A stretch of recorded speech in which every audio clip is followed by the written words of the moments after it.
मित्रों, pre legal advice channel में आपका सभी का स्वागत है। जैसा कि आपको सभी विदित होगा मित्रों, जो नया कानून 2023 दिसंबर में लागू हुए हैं, इसमें किसी भी प्रकार से मित्रों आपको घबराने की जरूरत नहीं है। ये विधिक व्यवस्थाएं जो प्रावधानित किए गए, इसमें आप मान के चलें कि चक्कर इसमें जो धाराएं चेंज की गई उसमें सब क्लास करके कर दिए गए हैं और धाराओं के नंबर जो आगे पीछे कर दिए गए हैं।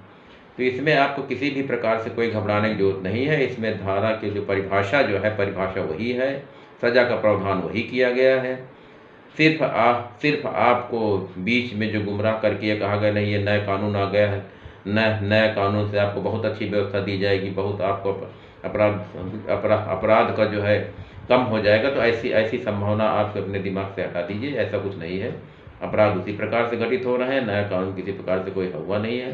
तो भारत सरकार ने लाया, सिर्फ परिभाषा वही है, उसमें सजा का प्रावधान वही किया गया है। एक दो धारा इधर उधर राष्ट्र वो करके किया, उसका कोई माने नहीं है। नंबरिंग चेंज करने से, नंबर चेंज कर देने से ये नया कानून नहीं बन जाता है मित्रों।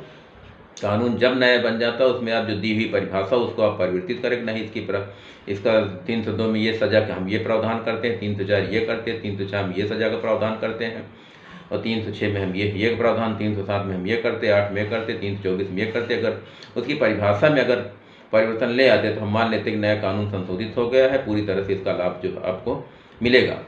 लेकिन जो कानून पहले थे वही कानून अभी अंग्रेजी शासनकाल के आज भी कानून वही चल रहे हैं, सिर्फ केवल सेक्शन उनके प्रावधानित किया गया। इसमें किसी भी प्रकार से मित्रों आपको डरने घबराने की जरूरत नहीं है। सिर्फ उसमें डिजिटल जो साक्ष्य की व्यवस्था लाई गई है, डिजिटल साक्ष्य की व्यवस्था लाई जरूर गई है मित्रों, लेकिन अभी किसी भी न्यायालय आरयूपी की हम बात कर रहे हैं, किसी भी न्यायालय में कोई ऐसा न्यायालय नहीं है जो डिजिटल करण से ऑनलाइन सीधे जो साक्ष्य हो रही हैं उसका डिजिटलाइजेशन जो हो रहा है, लेकिन उसको पूर्ण रूप से भी पालन नहीं हो पा रहा है। सभी साक्ष्यों को आना पड़ता है। वो पुलिस की व्यवस्था के लिए किया गया। अगर सरकारी गवाह है अगर तो ऑनलाइन उसकी साक्ष्य हो जाएगी। प्राइवेट गवाह की साक्ष्य नहीं हो पाती, डॉक्टर है तो उसकी भी ऑनलाइन गवाही हो जाएगी। प्रश्न उठता है कि ऑनलाइन इतनी अच्छी व्यवस्था नहीं, कहीं सर्वर फेल, कहीं कोई समस्या आ रही, कहीं नेटवर्क समस्या आ रही है, कहीं कनेक्टिविटी नहीं हो रही है। तो ऐसी स्थिति में ये प्रावधान अभी सफल नहीं हो पा रहा मित्रों। साक्षी को आना पड़ता है। विषम परिस्थिति में अगर बीमार है, असहाय है, लाचार है चलने फिरने, तो वो ये व्यवस्था प्रावधानित है, उनके लिए वो व्यवस्था का लाभ मिल जाता है।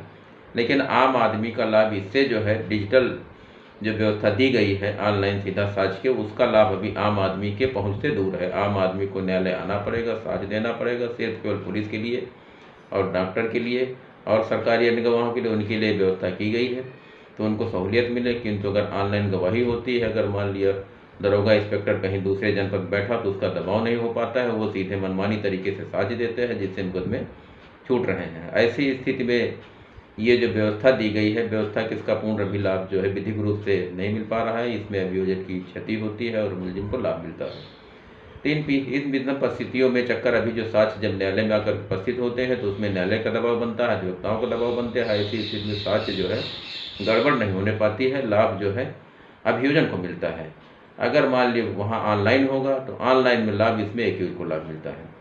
तो ये इसमें डिजिटलाइजेशन ये किया गया, साक्ष्य जो प्रावधानित किया है, ये ईमेल, व्हाट्सएप, चैटिंग, ये सब जो प्रावधानित किए गए हैं, इसकी व्यवस्था जो है सिर्फ पुलिस के लिए व्यवस्था। अगर आप पुलिस को ये पेपर अगर पुलिस संज्ञान में लेती है तो आपका समझ लीजिए वो साक्ष्य काम करेगा। अगर पुलिस संज्ञान में नहीं लेती है तो आप सब कुछ बनाए रहें, डिजिटल व्हाट्सएप बनाए रहें, ईमेल बनाए रहें, चैटिंग करें रहें, वीडियो बनाए रहें, उसका कोई बेनिफिट आपको नहीं मिलने वाला है मित्रों। जब तक पुलिस ग्राह्य नहीं लेगी, जब तक उसका संज्ञान में नहीं लेगी, FIR नहीं दर्ज होगी, तब तक उसका साक्ष्य का कोई बेनिफिट आपको विधिक रूप से नहीं मिलने वाला है। तो ये मित्रों आपके लिए जानना बहुत ज़रूरी है।